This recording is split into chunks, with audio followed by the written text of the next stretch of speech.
L'appel, numéro 668. Enfin, ma vie peut changer. Écoutez Dieu, rencontrez Jésus-Christ, à partir de là, tout change. Jésus dit : « Venez à moi, vous tous qui vous fatiguez et qui êtes chargés, et moi, je vous donnerai du repos. » Évangile selon Matthieu, chapitre 11, verset 28. Je vous laisse la paix, je vous donne ma paix. Évangile selon Jean, chapitre 14, verset 27. Il ne nous promet pas une vie sans difficulté, mais il nous assure de sa présence dans chaque étape de notre vie, de son amour, du pardon de nos péchés, de son secours, de sa paix. Moi, je suis avec vous tous les jours, jusqu'à l'achèvement du siècle. Évangile selon Matthieu, chapitre 28, verset 20. Si cela était possible. Qui n'aspire pas à une vie plus sereine ? Qui n'a pas soif de justice face au débordement de violence ? Des circonstances très diverses peuvent nous amener à soupirer après un changement salutaire. Quel changement souhaiterions-nous ? Une bonne santé ? Un emploi stable et si possible un salaire décent ? Un nouveau métier ? Un nouvel employeur ? Un conjoint plus aimant, plus présent ? Un gouvernement plus juste ? Nous attendons souvent des autres qu'ils améliorent leur comportement. Et eux, qu'attendent-ils de moi, de nous ? Que je passe plus de temps avec eux, mon conjoint et mes enfants ? Que j'œuvre pour une société plus juste ? Que je sois plus attentif en cours ? Que je sois motivé au travail ? Étrangement, nous avons du mal à admettre que ce soit à nous de changer.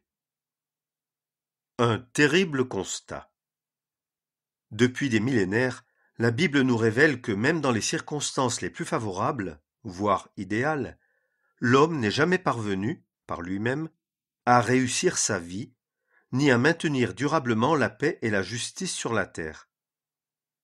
Il y a plus de 4000 ans, le constat était celui-ci.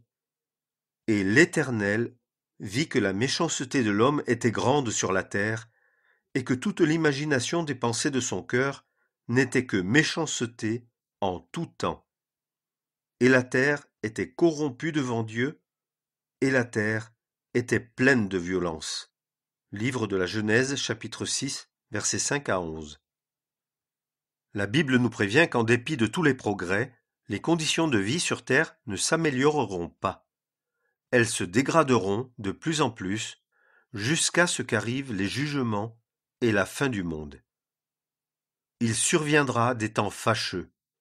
Les hommes méchants et les imposteurs iront de mal en pis, séduisant et étant séduits. Deuxième épître à Timothée, chapitre 3, versets 1 à 13. Les cieux et la terre sont réservés par sa parole pour le feu, gardés pour le jour du jugement et de la destruction des hommes impies. Deuxième épître de Pierre, chapitre 3, verset 7. Mais qu'est-ce qui doit changer ? Une transformation fondamentale de notre vie, de ma vie, est possible. Elle ne se construit pas sur nos efforts ou sur nos bonnes résolutions. Elle n'est pas le résultat de l'amélioration de la société, ni du monde dans lequel nous vivons, ni des personnes qui nous entourent. C'est mon cœur qui doit être transformé. Nous avons besoin d'être renouvelés spirituellement dans notre intelligence et d'avoir revêtu le nouvel homme, créé selon Dieu, en justice et sainteté de la vérité. Épître aux Éphésiens, chapitre 4, versets 23 et 24. C'est la seule solution.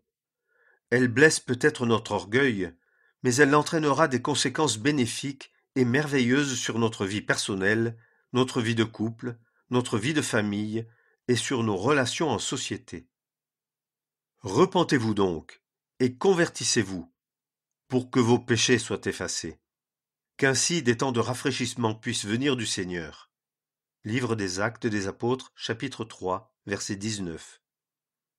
Pour qu'une transformation, une conversion, vraie, salutaire et durable puisse avoir lieu, Chacun de nous doit personnellement rencontrer Jésus-Christ et le recevoir dans sa vie.